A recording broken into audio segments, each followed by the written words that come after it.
Não foi apenas mais uma decisão judicial.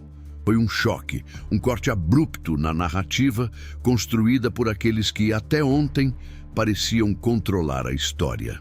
Em um tribunal de Nova York, um juiz federal decidiu colocar por terra a estratégia do governo de Donald Trump de convencer o público de que as transcrições do grande júri nos casos criminais de Ghislaine Maxwell e Jeffrey Epstein seriam os tão mencionados arquivos Epstein.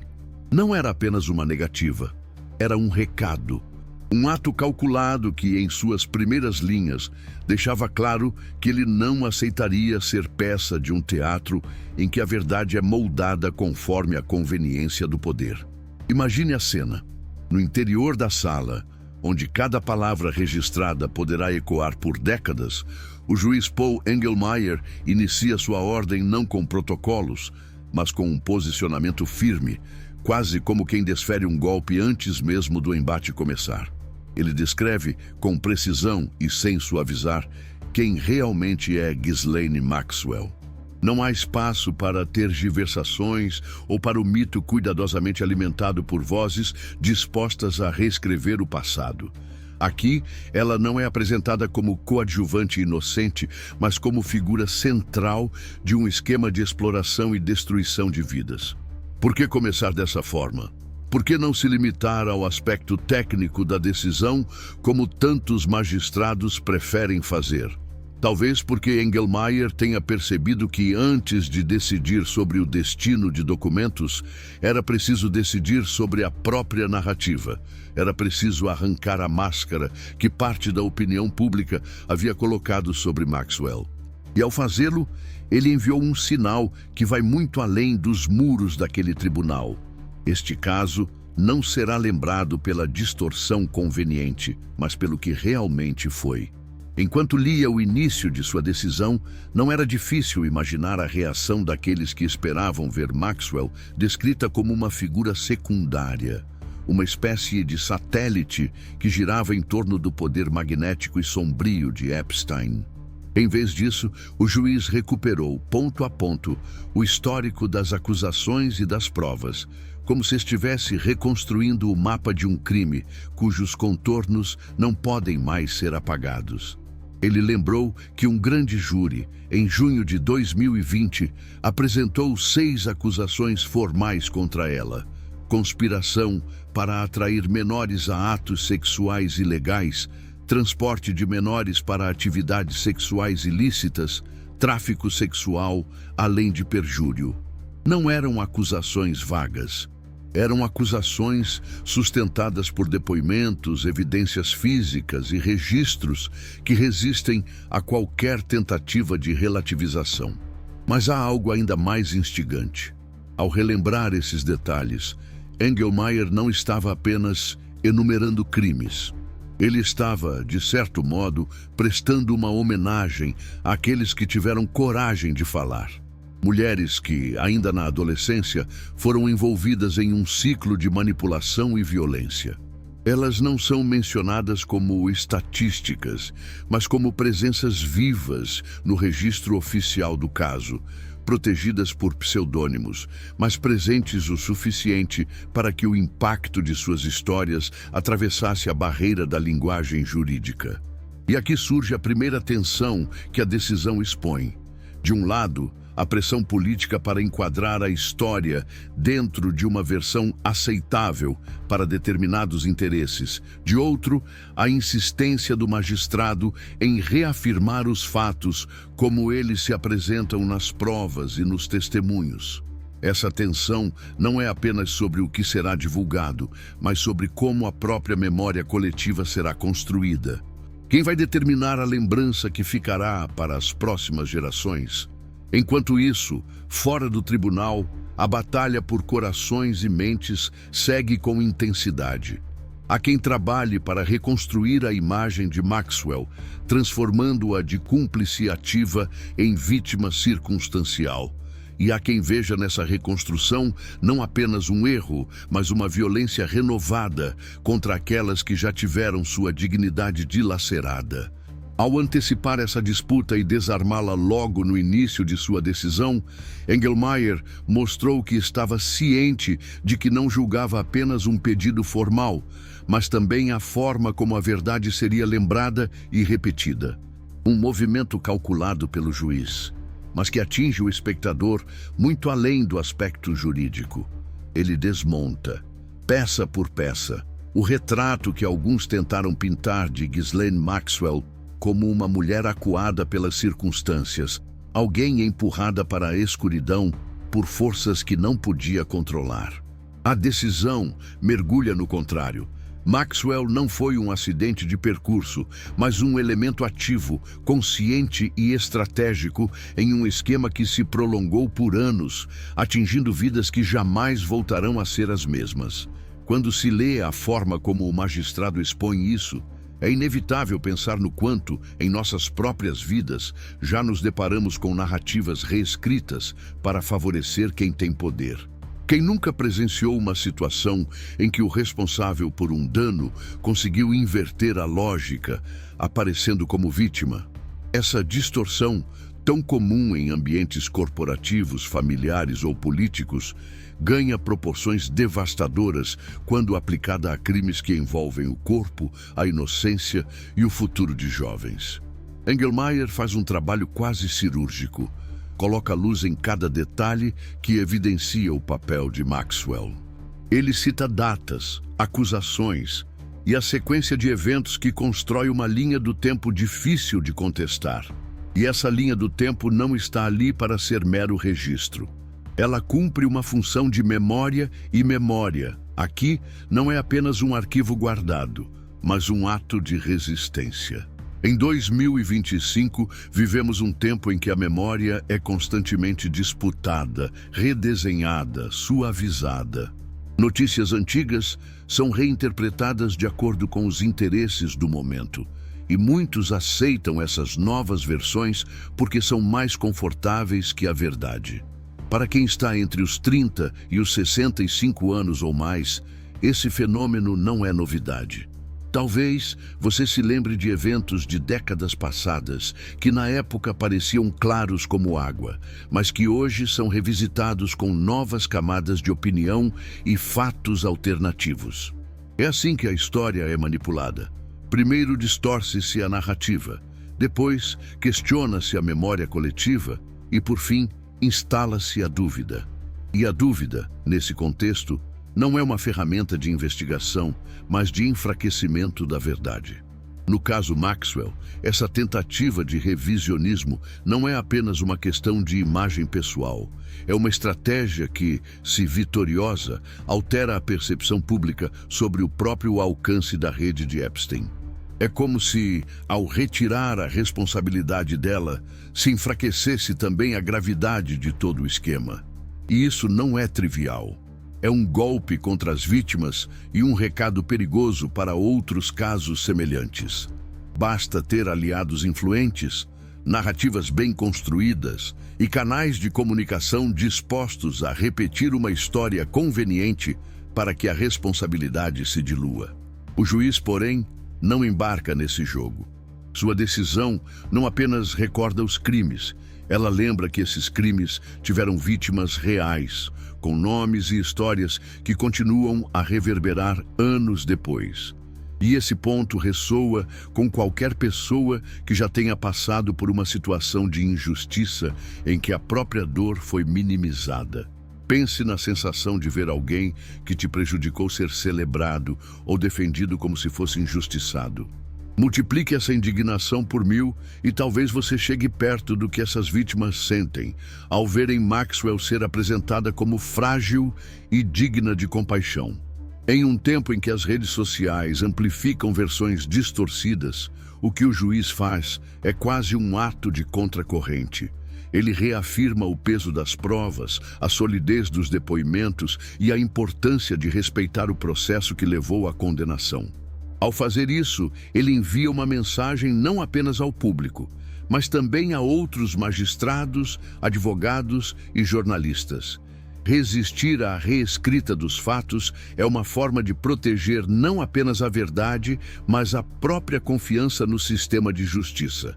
E há outro aspecto mais sutil que se destaca nessa parte da decisão: o reconhecimento de que crimes como esses não se sustentam apenas na violência direta, mas também em estruturas que normalizam e encobrem. Maxwell não apenas colaborou logisticamente, ela foi parte do mecanismo de convencimento, sedução e manipulação que tornava possível que jovens vulneráveis fossem atraídas e mantidas sob controle. É nesse ponto que a decisão toca fundo. Ela expõe como a maldade pode se disfarçar de atenção, como a crueldade pode se esconder atrás de gestos aparentemente acolhedores. Para o espectador que vive em 2025, essa é uma lição que vai além do caso específico. Quantas vezes já não vimos pessoas próximas ou figuras públicas usarem o carisma, a posição social ou o discurso eloquente para justificar condutas que, no fundo, eram abusivas? Quantas vezes a manipulação emocional foi a ferramenta mais eficiente para manter alguém preso a uma relação ou a um sistema nocivo?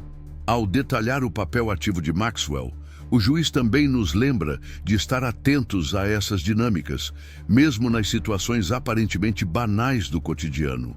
O que mais impressiona, porém, é como Engelmayer constrói essa narrativa sem transformar sua decisão em um espetáculo. Ele não busca o efeito midiático, mas a clareza. E é essa clareza que se torna perigosa para quem depende da confusão e do ruído para se proteger. Porque, ao contrário do que se vê em debates públicos polarizados, aqui não há espaço para opiniões divergentes sobre os fatos. Há provas, há testemunhos e há uma condenação respaldada por um julgamento legítimo. Essa parte da decisão é como um convite para refletir sobre o presente. Em um mundo saturado por notícias rápidas, hashtags e versões instantâneas dos acontecimentos, parar para ler um documento judicial detalhado é quase um ato de resistência. É também um lembrete de que a compreensão profunda de um evento exige paciência e disposição para encarar verdades desconfortáveis. E é justamente nesse ponto que a decisão de Engelmayer começa a dialogar com algo maior. A forma como líderes, governos e sistemas de poder moldam a percepção pública. Entender um caso como o de Maxwell não é apenas conhecer um crime e sua punição. É entender como determinados atores tentam redesenhar os contornos da história para proteger aliados e interesses.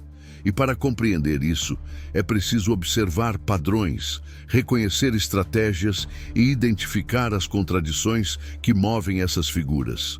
Por isso, se você deseja realmente compreender como acontecimentos geopolíticos de 2025 são construídos, vale conhecer em profundidade as biografias de líderes que moldam esse cenário, como Donald Trump e Xi Jinping. Ao explorar seus traços desde a juventude, suas obsessões, métodos e contradições, é possível enxergar de forma mais clara as engrenagens ocultas que sustentam decisões de impacto global.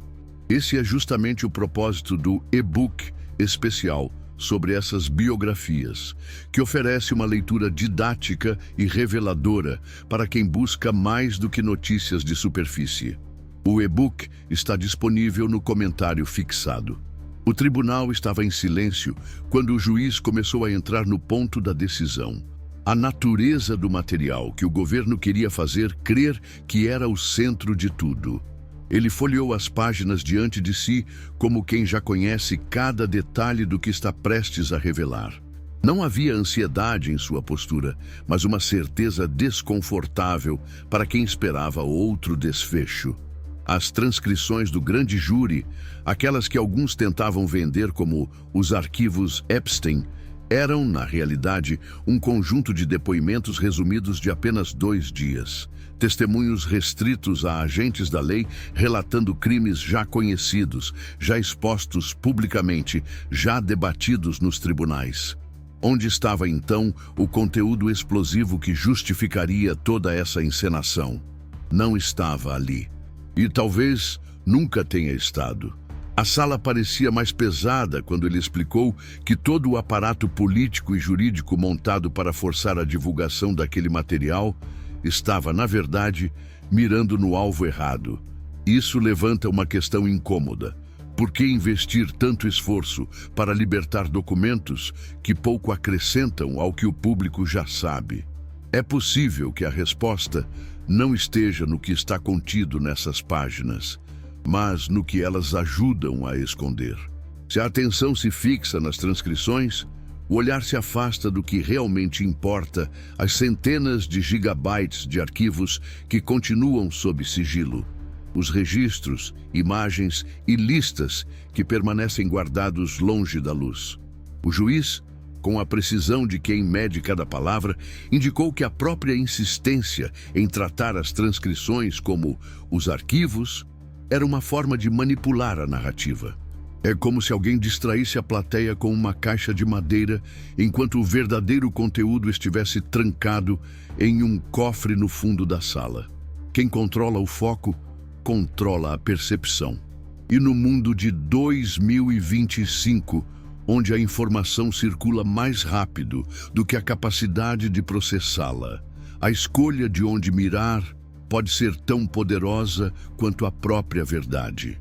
Você já parou para pensar em quantas vezes aceitou uma versão simplificada de um fato apenas porque ela estava mais disponível, mais repetida, mais fácil de digerir?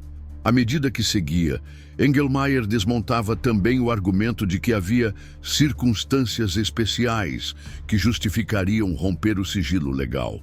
Ele analisou a tese de que o interesse público seria motivo suficiente e mostrou que, sem conteúdo relevante, esse interesse se transformava em mera cortina de fumaça.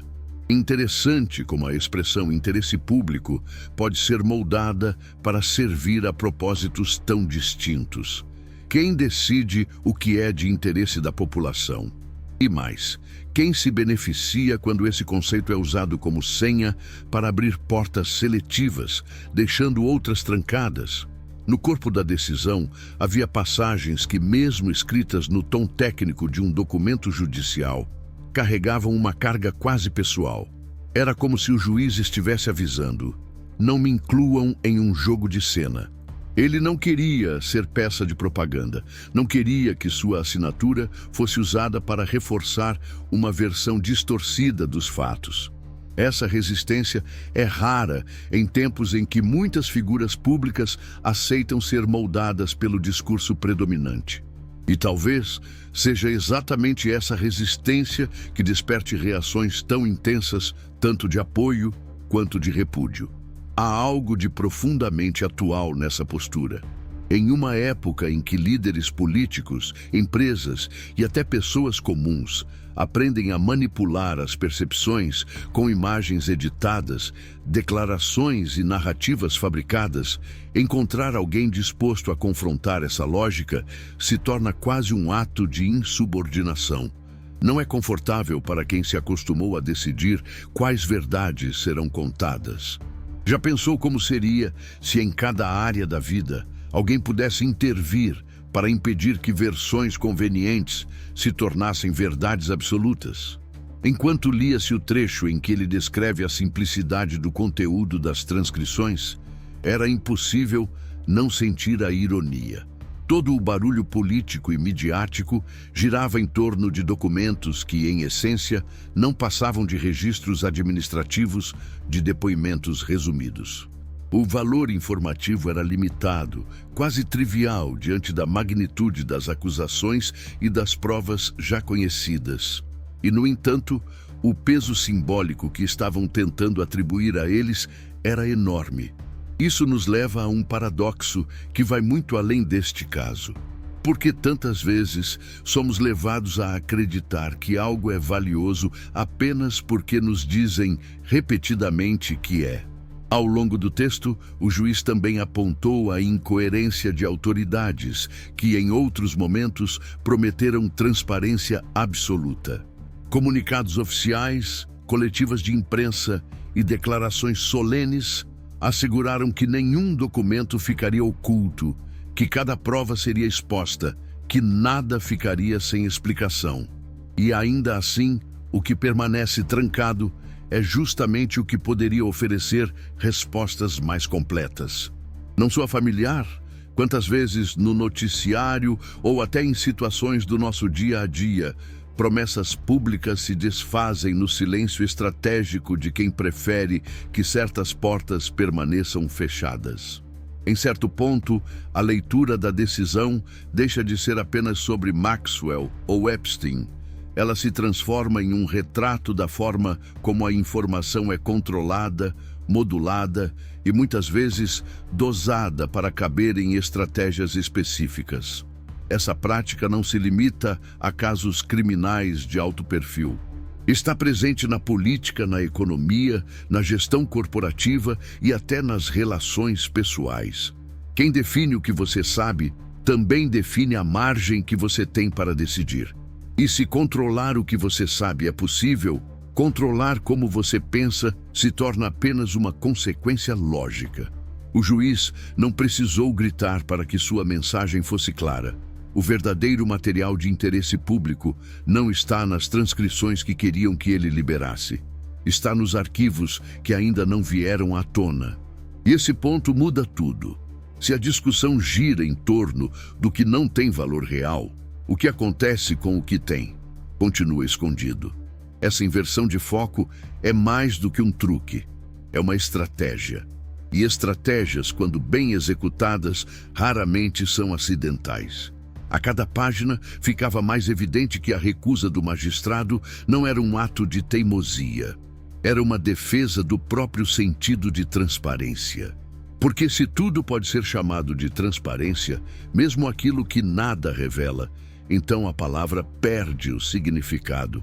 E quando as palavras perdem o significado, o terreno fica pronto para que qualquer mentira se apresente como verdade. Em um cenário como o de 2025, em que a disputa por narrativas é tão intensa quanto a disputa por recursos, esse alerta é mais do que pertinente.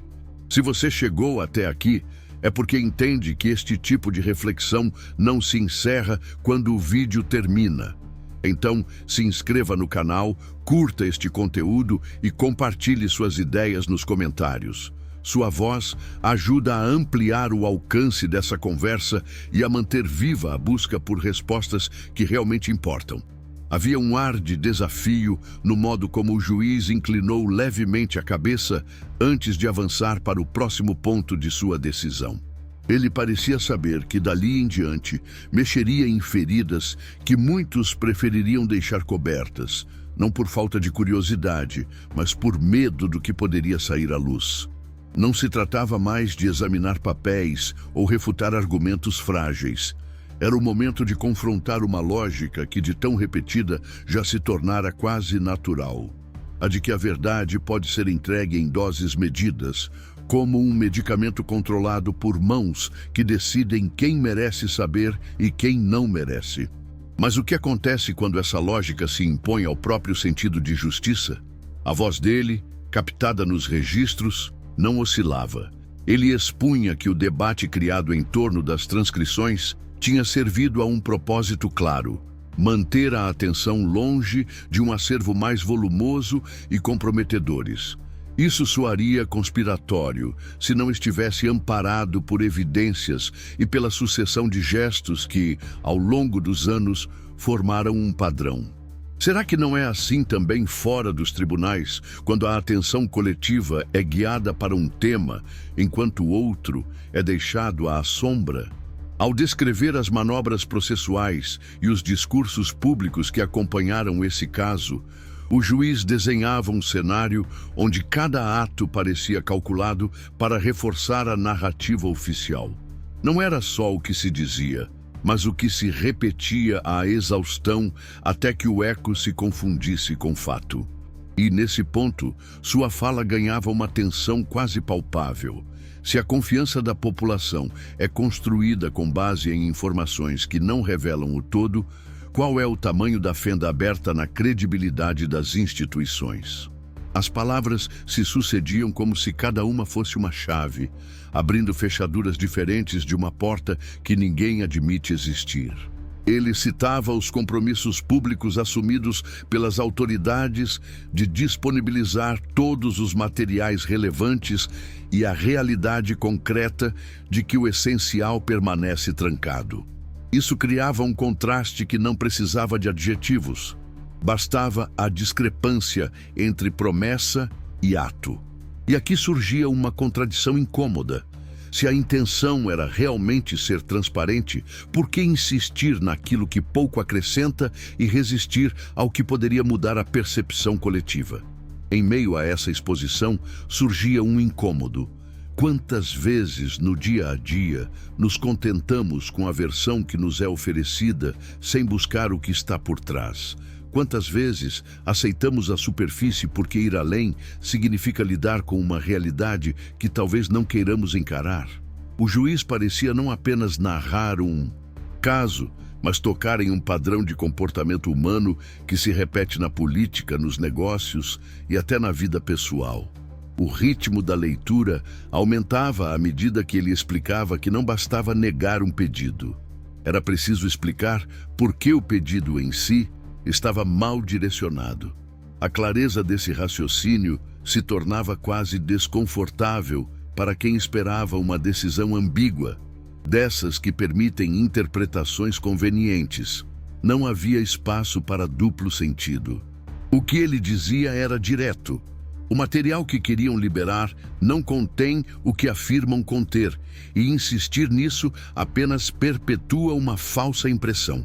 Como reagir diante de uma afirmação assim, quando toda a construção narrativa feita até então dependia exatamente do oposto? Essa escolha por desarmar a retórica antes mesmo de fechar a decisão dava ao texto um peso diferente.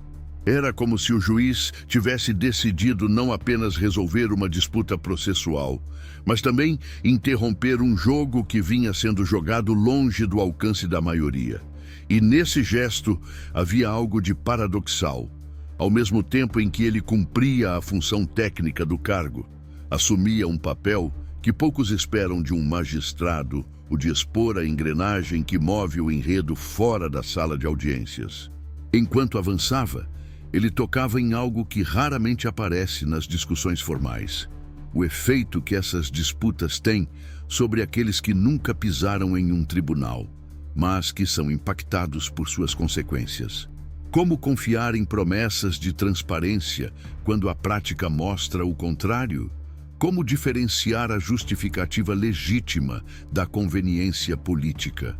São perguntas que não se encerram com um despacho ou uma sentença. Elas continuam reverberando muito depois que a decisão é lida. A linguagem jurídica não impedia que surgisse uma espécie de narrativa paralela, feita de silêncios, de pausas e da escolha cuidadosa de cada termo. Quem ouvia com atenção percebia que ali não se falava apenas de leis, mas de valores que, se forem corroídos, deixam espaço para um tipo de erosão que não se vê de imediato, mas que compromete as bases do edifício social. Você já se perguntou o que acontece quando a confiança pública se desfaz não por um escândalo, mas pelo acúmulo de pequenas concessões à opacidade? Havia uma cadência quase implacável no modo como ele conectava os fatos, como se cada trecho fosse inevitavelmente conduzido ao próximo. O resultado era uma linha de raciocínio que, mesmo sem levantar a voz, desafiava diretamente a versão defendida fora do tribunal. Talvez esse seja o ponto. A constatação de que a disputa real não é apenas pelo conteúdo dos documentos, mas pelo controle da interpretação. E quem controla a interpretação, muitas vezes, molda a própria memória que ficará registrada. Ao se aproximar do final, o juiz deixou claro que a recusa não era obstáculo à busca por informações legítimas. Pelo contrário, era um chamado para direcionar o esforço ao que realmente tem substância. Essa inversão de expectativa, onde o não abre mais possibilidades do que o sim proposto, deixava no ar uma sensação rara, a de que talvez a parte mais importante desse embate ainda esteja por acontecer. Mas quem estará disposto a ir até o fim para alcançá-la? A primeira peça desse quebra-cabeça é quase invisível para quem só acompanha manchetes. Pequenos atrasos processuais, pedidos de prorrogação, mudanças sutis na redação de comunicados oficiais. Nenhum deles, isoladamente, parece grave, mas quando se colocam lado a lado, compõem um quadro inquietante.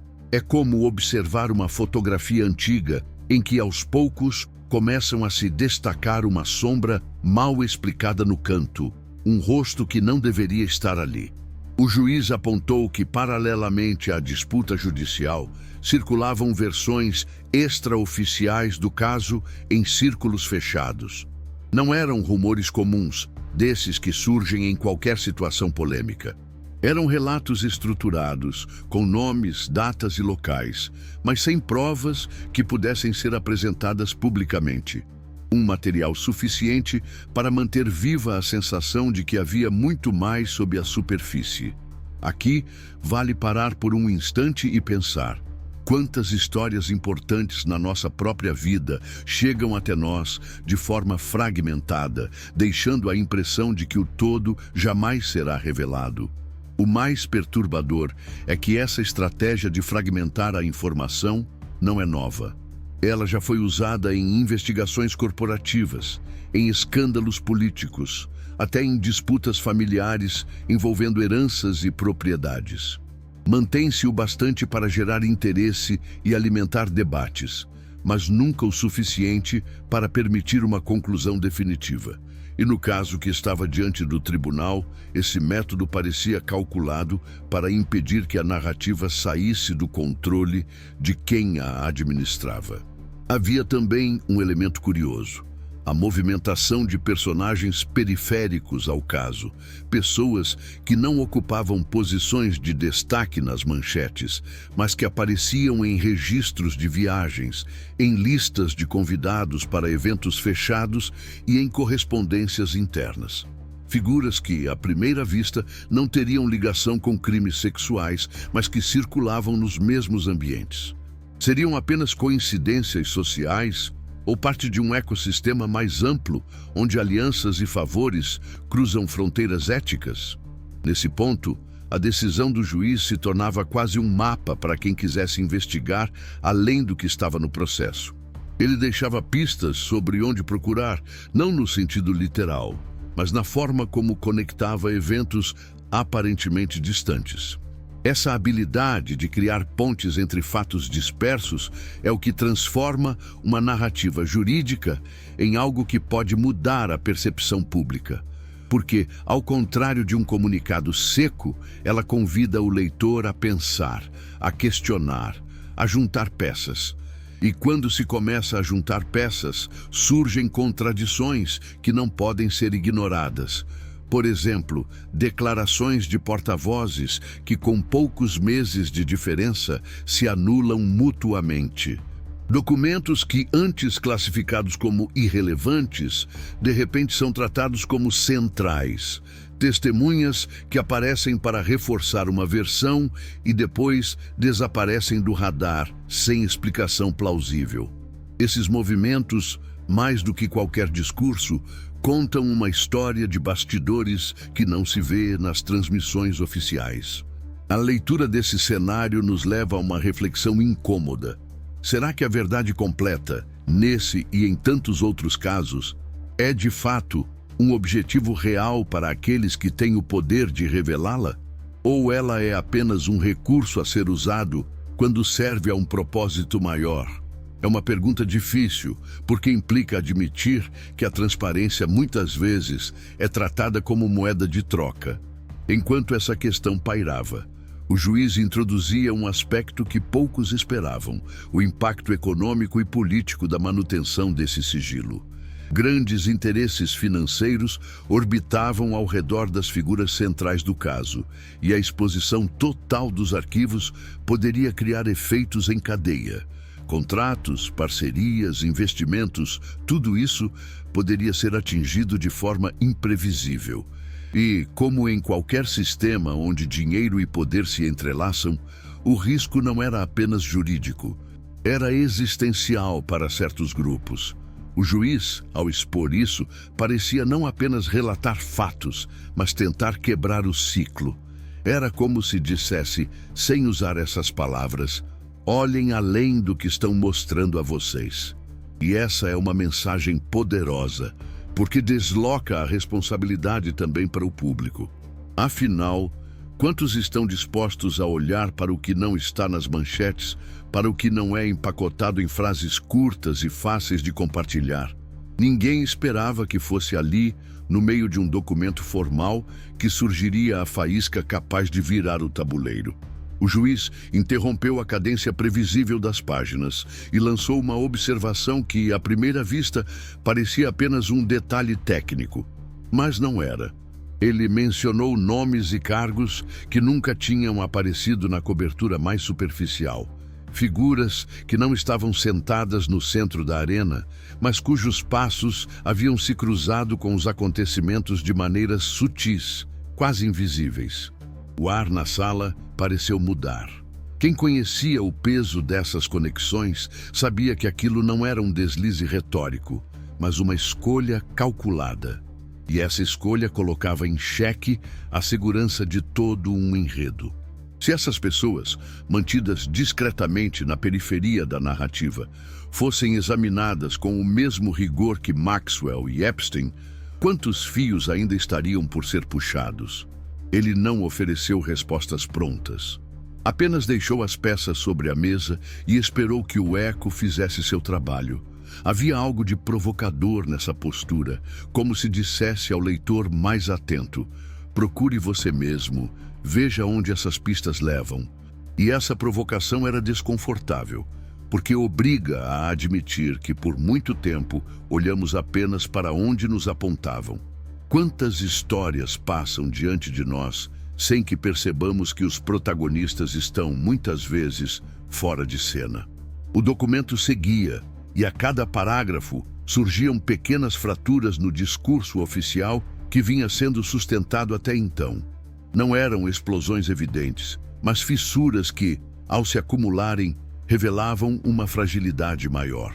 Certas reuniões, por exemplo, haviam ocorrido em datas que não coincidiam com as versões previamente apresentadas. Certos registros de viagens mostravam deslocamentos para cidades que nunca tinham sido mencionadas nos interrogatórios públicos. Nada disso, isoladamente, seria suficiente para derrubar um caso. Mas quando se sobrepõem esses elementos, a narrativa começa a perder o equilíbrio. Essa sensação de instabilidade é perigosa para qualquer sistema que dependa de manter uma história única circulando. O juiz parecia saber disso e, em vez de suavizar, acentuava as discrepâncias. Fazia perguntas diretas no corpo de sua análise, como se estivesse desafiando não apenas os advogados presentes, mas também qualquer leitor que tivesse coragem de ir além da superfície. E cada uma dessas perguntas deixava uma marca. Por que esse evento foi omitido? Quem se beneficiou dessa omissão? Que outra informação poderia estar sendo guardada da mesma forma? À medida que se avançava, uma tensão estranha se instalava. Não era mais a tensão óbvia de uma disputa judicial. Era algo mais sutil, como a sensação de que estamos diante de um quebra-cabeça que, de repente, revela ter muito mais peças do que imaginávamos. E essa percepção abre espaço para um tipo diferente de medo, não o medo do que já sabemos, mas do que ainda não temos a mínima ideia de como lidar. Ele trouxe à tona um elemento quase esquecido. Documentos que não faziam parte dos arquivos oficiais, mas que haviam sido mencionados por terceiros em contextos totalmente diferentes, convites para eventos fechados, listas de presença em encontros beneficentes, registros de doações. Coisas aparentemente banais, mas que juntas formavam um mapa social das conexões que orbitavam ao redor dos acusados. Quem estava lá apenas por status, quem tinha interesses mais profundos e, Talvez a pergunta mais provocadora: quem desses nomes ainda mantém influência suficiente para impedir que certos arquivos venham à luz? O impacto dessa revelação não estava apenas nas possíveis respostas, mas no que elas implicariam. Porque se for verdade que parte do que permanece oculto tem o poder de afetar diretamente figuras ainda ativas no cenário atual, estamos falando de um risco calculado. Risco para quem investiga, risco para quem denuncia. E quando o risco se torna tão alto, a decisão de seguir adiante deixa de ser apenas jurídica e passa a ser também uma questão de coragem pessoal. O juiz, sem elevar o tom, foi tecendo um quadro onde cada escolha parecia carregada de intenção. Ele sabia que expor essas camadas não resolveria o caso imediatamente, mas plantaria dúvidas que não poderiam ser apagadas. Era um tipo de vitória silenciosa, mas consistente. Obrigar todos a reconhecerem que a história oficial não é a única possível. E esse reconhecimento por si só já começa a deslocar o terreno sob os pés de quem depende dessa história para se manter de pé. O que torna essa parte tão intensa é a ausência de alívio. Não há fechamento confortável, não há conclusão que permita ao leitor respirar fundo e seguir em frente. Pelo contrário, a narrativa cresce em densidade, puxando para dentro dela novas perguntas e novos elementos que ainda precisam ser explorados. É como entrar em um corredor que parecia curto e perceber no meio do caminho que ele se bifurca em várias direções, cada uma levando a um espaço ainda mais obscuro. O fechamento desse caso não é uma linha final. É mais parecido com o momento em que a cortina se fecha temporariamente. Mas o público sabe que a história ainda tem atos por vir. Os nomes que surgiram nas entrelinhas, as datas que não se encaixam, os lugares que aparecem de forma quase acidental, tudo isso continua lá, esperando o próximo movimento. E talvez seja exatamente essa a sensação que precisa ficar. Não de frustração, mas de alerta. Porque estar alerta significa estar pronto para perceber quando a próxima peça se mover. Há também uma dimensão pessoal nesse encerramento. Quem acompanhou cada detalhe, cada reviravolta, percebe que não saiu o mesmo de quando entrou. É impossível mergulhar em um caso assim sem sair com o olhar mais treinado para as estratégias que moldam a informação. Isso não quer dizer que, de repente, tenhamos todas as respostas, pelo contrário. Significa que passamos a fazer perguntas melhores, perguntas que vão além da superfície. E, no fundo, é isso que desestabiliza estruturas. Não a certeza, mas a dúvida bem colocada. Nesse ponto, é inevitável perceber como essas disputas se conectam a algo muito maior. Entender por que determinados arquivos continuam ocultos e por que certas versões são tão defendidas exige compreender não apenas o cenário imediato, mas também as engrenagens mais amplas do poder. É aqui que entra a importância de conhecer a fundo as trajetórias de líderes que moldam o tabuleiro global, como Donald Trump e Xi Jinping. Observar seus caminhos desde a juventude, suas ambições iniciais, as alianças que construíram e os momentos decisivos em que precisaram escolher entre risco e controle, é fundamental para entender o que realmente está por trás das movimentações geopolíticas que vivemos hoje. Quando se conhece a história pessoal e política desses líderes, é possível enxergar padrões de decisão, antecipar movimentos e perceber como disputas aparentemente isoladas, como a que exploramos aqui, fazem parte de um desenho muito maior. Esse e-book exclusivo, que reúne essas biografias de forma minuciosa e acessível, está disponível no comentário fixado para quem quiser dar esse passo além e transformar curiosidade em compreensão real.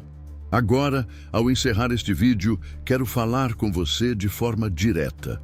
Se esse conteúdo fez sentido, se provocou alguma reflexão ou se acendeu aquela vontade de olhar para o mundo com mais atenção, inscreva-se no canal. Deixe seu comentário. Quero saber qual foi o ponto que mais mexeu com você e por quê. E curta o vídeo, porque isso ajuda essa conversa a alcançar mais pessoas que também precisam ouvir e pensar sobre tudo isso. Obrigado por ter ficado até aqui, por ter acompanhado cada camada dessa história e por manter vivo o interesse pelo que realmente importa. O próximo conteúdo já está a caminho e posso dizer que vai ampliar ainda mais a visão que construímos juntos hoje. Até lá, mantenha os olhos abertos, o pensamento ativo e a coragem de questionar o que colocam diante de você como verdade absoluta.